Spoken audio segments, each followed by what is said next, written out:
السلام علیکم. بکھاری on line magazine میں خوش آمدید. دا مافیا گینگ ذیحان شیخ قسط نمبر 14. مافیا بوائز اس وقت ہسپتال میں موجود نہیں تھے، لیکن انہیں جیسے ہی اپنی کوئن کے ہوش میں آنے کا علم ہوا وہ ایک لمحہ بھی ضائع کیے بغیر ہسپتال پہنچے تھے. وہاں پہلے سے ہی ان کی فیملی کے آدھے ممبرس موجود تھے. ابتہاج بھائی، آئرہ کہاں ہے؟ فارس نے اس کے پاس پہنچتے ہی پوچھا. وہ اندر روم ہے اور ڈاکٹر نے ابھی اوکے، ہم اس سے مل کر آتے ہیں. اس کی بات مکمل ہونے سے پہلے ہی فارس نے کہا اور تیزی سے روم میں چلا گیا. اس کے پیچھے ہی وہ تینوں بھی اندر کی جانب بھاگے. بالکل پاگل ہیں یہ لوگ، ابتہاج زیر لب بڑبڑایا، جسے ساتھ میں کھڑے کاشان نے بھی بخوبی سن لیا تھا. وہ پاگل نہیں ہیں برو، بس ہماری پرنسس سے انہیں کچھ زیادہ ہی محبت ہے، کاشان نے مسکراتے ہوئے کہا تو ابتہاج اسے دیکھ کر رہ گیا. آئرہ میری بہن.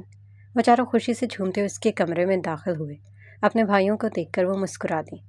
ڈیئر، تم ٹھیک تو ہو نا؟ کہیں درد تو نہیں ہو رہا؟ فیضی نے اس کے چہرے کو محبت سے دیکھتے ہوئے پوچھا. اس کے سر پر سٹیچز اور بینڈیج لگی تھی، ہاتھوں پر بھی 2-4 بینڈیج لگی ہوئی تھی. ہاں میں ٹھیک ہوں، اس نے آہستہ سے جواب دیا اور اٹھنے کی کوشش کرنے لگی تو فارس اور عدنان نے اس کی مدد کی بیٹھنے میں اور اسے تکیے سے سہارا دے کر بیڈ پر بٹھایا. ہماری تو جان ہی نکل گئی تھی تمہیں اس حالت میں دیکھ کر. اللہ کا شکر ہے تم ٹھیک ہو گئی. حارث نے اس لمحے کو یاد کرتے ہوئے جھرجھری دی جب آئرہ کا ایکسیڈنٹ ہوا تھا. ڈیئر، یہ کچھ فروٹس ہیں، جب دل کرے کھانے کا تو کھا لینا. عدنان نے فروٹس کی تھیلی سائڈ ٹیبل پر رکھتے ہوئے کہا. تم لوگ ٹھیک تو ہو نا؟ بابا سے ڈانٹ تو ضرور پڑی ہوگی. وہ انہیں جانچتی نظروں سے دیکھ رہی تھی جو کہ بکھرے حلیے میں تھے. چہرے پر تھکن کے آثار نمایاں تھے، لیکن اس کے ٹھیک ہونے کی خوشی نے ان کی تھکان کو مکمل کر دیا تھا. تم ٹھیک تو ہم بھی ٹھیک. ویسے ڈانٹ تو پڑی تھی، لیکن یہاں پرواہ کسے ہے؟ ایک کان سے سن کر دوسرے کان سے اڑا دیا. حارث نے لاپرواہی سے جواب دیا تو اس کو مصنوعی غصے سے گھورنے لگی، لیکن وہ اس کی گھوری کا اصل یہ بغیر اس کے بے ہوش ہونے سے لے کر اب تک کے سارے واقعات اس کے گوش گزار رہے تھے.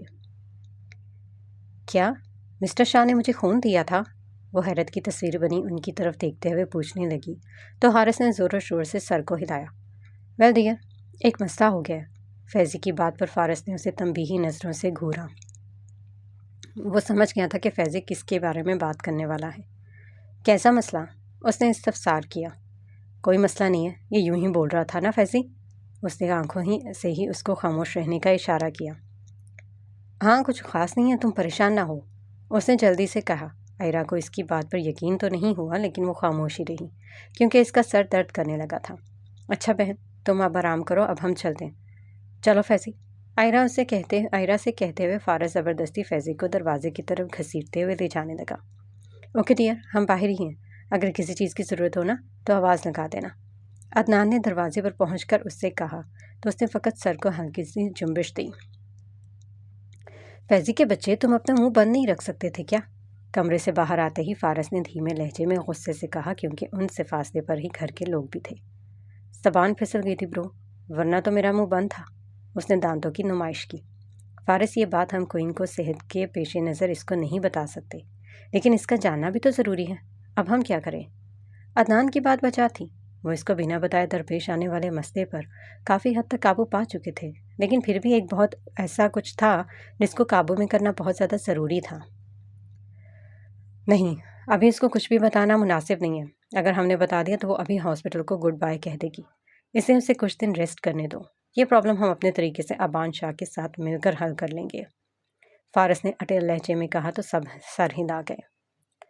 کچھ گھنٹے پہلے فارس گمسم سا کھڑا تھا کہ اس کے موبائل پر میسج نوٹیفیکیشن کی بیپ ہوئی. اس نے موبائل کھول کر میسج چیک کیا. کسی انجان نمبر سے پیغام تھا. میسج پڑھ کر اس کے ماتھے پر کئی بل پڑے. اس نے ایک نظر ساتھ کھڑے ابان شاہ کو دیکھا، پھر باری باری اپنی گینگ پر نظر دوڑائی اور باہر آنے کا اشارہ کرتا خود بھی باہر چلا گیا. کیا ہوا فارس؟ Is every thing okay? باہر آتے ہی ابان شاہ نے پوچھا، جبکہ سب کی زبان پر بھی یہی سوال مچل رہا تھا. نو بوائز، وہ ٹرک ڈرائیور جس کو ہم نے جاسوس کے طور پر اس کے پاس بھیجا تھا، لیکن اس کا راز فاش ہو گیا تھا اور مارا گیا. اس کی بیٹی سے متعلق ابھی میسج آیا ہے کسی ان نون نمبر سے.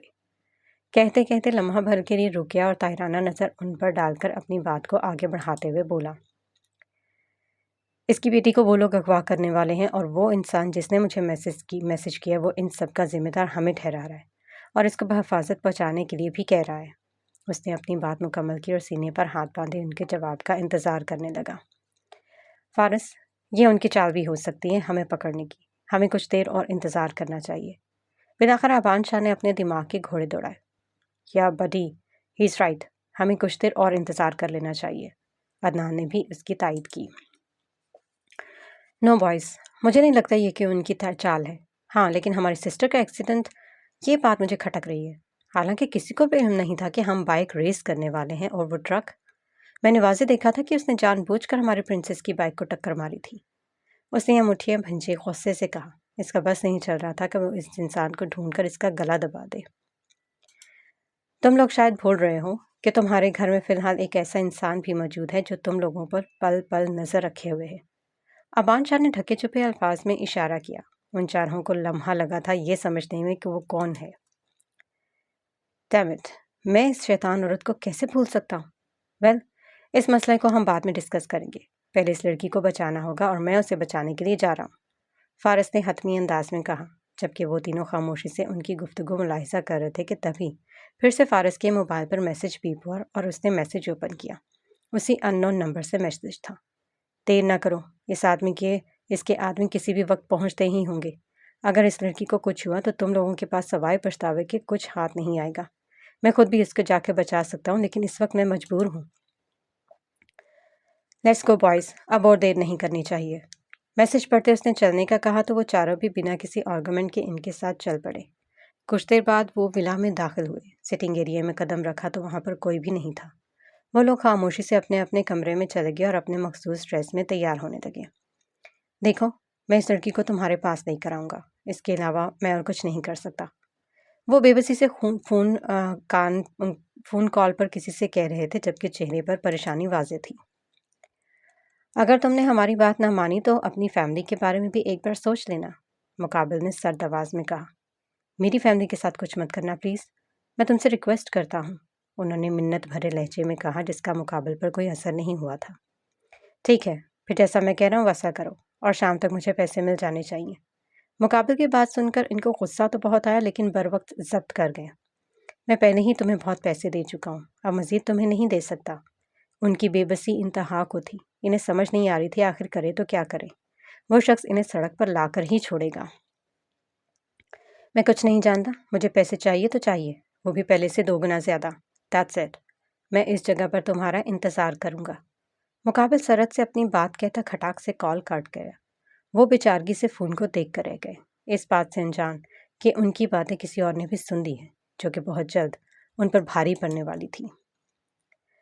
وہ اپنی کالی گہری آنکھوں سے آئینے کے سامنے کھڑی اپنا عکس دیکھ رہی تھی۔ اس کے ہاتھ میں موجود کنگھی تیزی سے اس کے بالوں میں حرکت کر رہے تھے۔ 2 منٹ میں اپنے کمر تک آتے بالوں کی چٹیاں کر کے اسے اپنی پشت پر ڈالا اور کنگھی کو ڈریسنگ ٹیبل پر رکھ کر لپ لوشن اٹھا کر اسے اپنے باریک کٹاؤ دار ہونٹوں پر ہلکا سا لگایا۔ مکمل تیار ہونے کے بعد اس نے بیڈ پر پڑے اپنے دوپٹے کو اٹھا کر اچھے سے اپنے سر پر سیٹ کیا اور جو ہی کمرے سے باہر جانے کے لیے مڑی اس کی چیخ نکل گئی۔ سامنے ہی 4 لڑکے کھڑے تھے۔ انہیں دیکھ کر وہ لڑکی خوفزدہ ہو گئی کیونکہ ان کے ہاتھوں میں پستول بھی تھی اور حلیے سے ہی وہ گنڈے لگ رہے تھے۔ کون ہو تم لوگ اور اندر کیسے آئے؟ اس نے خوف سے اٹکتے ہوئے پوچھا۔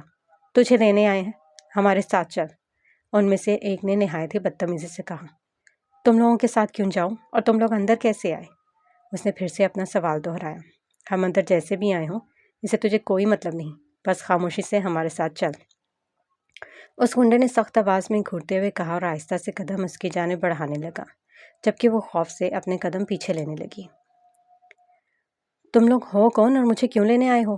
اس نازک اندام سے لڑکی نے ڈرتے ڈرتے پوچھا۔ اس کی بڑی بڑی کالی گہری آنکھیں خوف سے پھیلی ہوئی تھیں۔ چپ کر کے ہمارے ساتھ چل ورنہ ادھر دفن کر دوں گا، اس گنڈے نے دھمکی آمیز لہجے میں کہا تو وہ ہراساں نظروں سے اپنے اطراف میں دیکھنے لگی جیسے کوئی چیز ڈھونڈ رہی ہو اپنی حفاظت کے لیے۔ نہیں، مجھے تم لوگوں کے ساتھ نہیں جانا، پلیز مجھے چھوڑ دو، مجھے میرے بابا کے پاس جانا ہے، وہ لڑکی خوف سے روتے ہوئے بولی اور کھسک کر تھوڑا اور پیچھے ہوئی یہاں تک کہ وہ بیڈ پر جا گری۔ ایک بار کی بات سمجھ نہیں آتی کیا؟ اسی گنڈے نے دھاڑتے ہوئے کہا اور ساتھ میں ہی ہوائی فائرنگ کی۔ ڈر کے مارے اس کی چیخ نکل گئی۔ باہر لے چل اس لڑکی کو، ہم نکل رہے ہیں۔ اس گنڈے نے اپنے ساتھیوں کو حکم دیا۔ ان میں سے 2 لڑکی اس کی طرف بڑھے ہی تھی کہ کسی کی سرد آواز کمرے میں گونجی، کوئی کہیں نہیں جائے گا۔ ان 4 گنڈوں نے دروازے کی سمت دیکھا۔ کوئی نقاب سامنے کھڑا ہاتھوں میں مضبوطی سے گن تھامے ہوئے تھا، لیکن وہ تنہا نہیں تھے، اس کے ساتھ 4 نقاب پوش لڑکے بھی تھے۔ کون ہے تو؟ اس گنڈے نے سخت آواز میں پوچھا۔ تیری موت، سرد مہری سے جواب آیا اور نظریں اس لڑکی پر گاڑتی جو خوفزدہ نظروں سے اسی کو دیکھ رہی تھی۔ ابے زیادہ شنٹر آنا نہ بن، ورنہ ادھر ہی تیرے کو کاٹ ڈالوں گا، سمجھا نا؟ چل بتا کون ہے تو اور ادھر کیسے آیا؟ وہی گنڈا تقریباً چیختے ہوئے بولا کہ اس لڑکی کی چیخ نکل گئی۔ اس نقاب پوش نے ضبط سے آنکھیں مچ دیں اور ایک ہی جس نے اس تک پہنچا اور اس کو سمجھنے کا موقع دیے بغیر ہی پستول سے اس کے سر پہ وار کیا۔ وہ کراہ کر پیچھے کو ہٹ گیا۔ پھر اس نقاب پوش نے اپنے دوسرے ساتھیوں کو اشارہ کیا۔ اس کا اشارہ سمجھتے ہی وہ چاروں لمحے میں اس گنڈے کے گردن کو دبوچ چکے تھے، جبکہ اس شخص نے لڑکی کی طرف قدم بڑھائے اور اس سے 2 قدم کے فاصلے پر رک گیا۔ پلیز مجھے کچھ مت کرنا، میں ہاتھ جوڑتی ہوں تمہارے آگے۔ وہ لڑکی ہچکیوں سے روتے ہوئے التجا کر رہی تھی۔ ڈرو نہیں، تم اب محفوظ ہاتھوں میں ہو، ہم تمہارے ساتھ کچھ نہیں کریں گے، اوکے؟ اس نے نرمی سے جواب دیا تو وہ لڑکی خاموشی سے اسے دیکھے گئی۔ چھوڑ ہمیں، ورنہ بہت برا ہوگا تم لوگوں کے ساتھ، زندہ نہیں بچو گے۔ وہی گنڈا ان کی قید میں پھر پھڑاتے ہوئے چیخا۔ Let's go. وہ نقاب پوش اس کو نظر انداز کرتا ہوا اپنے ساتھیوں سے بولا اور اس لڑکی کا ہاتھ تھامے کمرے سے باہر نکل گیا۔ مافیا بوائز ان گنڈوں کو پکڑ کر فارم ہاؤس لے گئے تھے۔ وہ لڑکی بھی ان کے ساتھ ہی تھی۔ ان گنڈوں کی آنکھوں پر پٹی بندھی ہوئی تھی، جس کی وجہ سے وہ کچھ بھی دیکھنے سے قاصر تھے، اور منہ میں کپڑا ٹھونسا ہوا تھا، وہ بس غونغاں کر کے ہی رہ جاتے۔ انہیں اسے کمرے میں بند کر دو۔ فارس نے لفظ پر زور دیتے ہوئے آنکھوں سے مخصوص اشارہ کیا۔ اوکے باس۔ وہ تینوں اس کا اشارہ سمجھتے ان گنڈوں کو وہاں سے لے گئے۔ فارس، اس لڑکی کو ہم اپنے ساتھ تو لے آئے ہیں، لیکن یہ رہے گی کہاں؟ ابان شاہ نے ذہن میں گردش کر رہے ہوئے اس سوال کو پوچھا تو اس نے لمبی سانس ہوا میں خارج کی۔ فی الحال تو مجھے بھی نہیں معلوم۔ وہ اس لڑکی کو نظروں کے حصار میں لیے ابان شاہ سے بولا، جواباً وہ خاموش ہی رہا۔ وہ لڑکی ان سے کچھ فاصلے پر کھڑی اپنی بڑی بڑی آنکھوں سے ہاؤس کو سکین کر رہی تھی، لیکن تبھی اسے اپنے اوپر کسی کی نظروں کی تپش محسوس ہوئی۔ اس نے نظریں گھما کر دیکھا تو فارس ابھی بھی اسے ہی گہری نظروں سے دیکھ رہا تھا۔ اس نے جلدی سے نظریں جھکا لی۔ اس کی اس ادا پر فارس کے ہونٹوں پر مسکراہٹ رنگ گئی۔ عدنان، مجھے کسی خوبصورت احساس کے پنپنے کی خوشبو آ رہی ہے، فیضی نے بلند آواز میں کہا۔ وہ تینوں ابھی ابھی اس گنڈوں کو کمرے میں بند کر کے واپس آئے تھے۔ اس کی بات پر فارس نے گڑبڑا کر نظریں پھیری اور گھور کر فیضی کو دیکھا، جبکہ وہ تینوں مسکرا دیے، لیکن وہ لڑکی فیضی کی بات سمجھنے سے قاصر تھی۔ بکواس کر کے میرا دماغ نہ خراب کرو، پہلے ہی میرا دماغ بہت گرم ہے، اس نے سختی سے کہا اور صوفے پر ٹھہسا گیا۔ وہ لوگ ابھی بھی اسی ہلیوں میں چہرہ چھپائے ہوئے تھے۔ انہوں نے اپنا آپ اس لڑکی پر ظاہر نہیں کیا تھا۔ محترمہ، آپ اپنا نام بتانا پسند کریں گی؟ اور فیضی کا رخ اس لڑکی کی جانب تھا۔ پریش کمال، اس نے دھیمی آواز میں اپنا تعارف کروایا۔ نائس نیم۔ ویل، آپ گھر میں اکیلی ہوتی ہیں؟ کیا مطلب کہ آپ کی فیملی وغیرہ؟ فیضی نے اگلا سوال داغا۔ وہاں موجود ہر کوئی اس کے بارے میں جاننا چاہتا تھا سوائے ابان شاہ کے، لیکن پھر بھی اس نے پوچھ دیا تھا، جبکہ وہ چاروں خاموشی سے اس کے اگلے جواب کے منتظر تھے۔ فیملی کے نام پر اس کی آنکھوں میں آنسو آ گئے اور دیکھتے ہی دیکھتے آنسو لڑیوں کی قطار میں رخسار پر بہنے لگے۔ اس سے پہلے کہ وہ ہچکیوں سے رونا شروع کر دیتی، فیضی نے گڑبڑاتے ہوئے جلدی سے کہا، ارے رونا مت شروع کر دینا، یہاں کوئی لیڈی نہیں ہے تمہیں سنبھالنے کے لیے، so please stop crying. Faizi کے انداز پر ان چاروں نے اپنے آنے والے کہے کو بمشکل ضبط کیا، جبکہ وہ لڑکی پل میں خفت سے سرخ ہوتی اپنے آنسو پہنچنے لگی۔ میری فیملی میں صرف میرے پاپا ہیں، ماں کا کچھ سال پہلے ہی انتقال ہو گیا۔ کچھ دیر بعد وہ اپنے آنسو صاف کرتے بولی۔ اور تمہارے پاپا کہاں ہیں؟ فیضی نے مزید کریدا۔ پاپا ہمیشہ گھر سے باہر رہتے ہیں، بس کبھی کبھی 1 مہینے بعد آتے، وہ بھی کچھ گھنٹوں کے لیے، لیکن ابھی نہیں گئے، 2 مہینے سے بھی زیادہ ہو گئے ہیں، واپس نہیں آئے، پریشے نے دھک بھرے انداز میں کہا۔ اب وہ آئیں گے بھی نہیں، فیضی منہ میں ہی بڑبڑایا اور فارس کی طرف دیکھا کہ وہ سچ بتائے یا نہ بتائے، لیکن اس نے نفی میں سر ہلا دیا۔ ابھی وہ بات ہی کر رہے تھے کہ عدنان کا موبائل بج اٹھا۔ اس نے پینٹ کی پاکٹ سے موبائل نکال کر دیکھا تو بگ بی کالنگ اسکرین پر جگمگا رہا تھا۔ اس نے جھٹ سے کال ریسیو کی اور موبائل کو کان سے لگایا۔ کہاں ہو تم لوگ؟ جلدی ہسپتال پہنچو۔ کال اٹھاتے ہی ابتہاج کی آواز ابھری۔ سب خیر تو ہے نا؟ اتنے جلدی میں کیوں بلا رہے ہیں؟ عدنان نے جواب دینے کی بجائے الٹا سوال کیا۔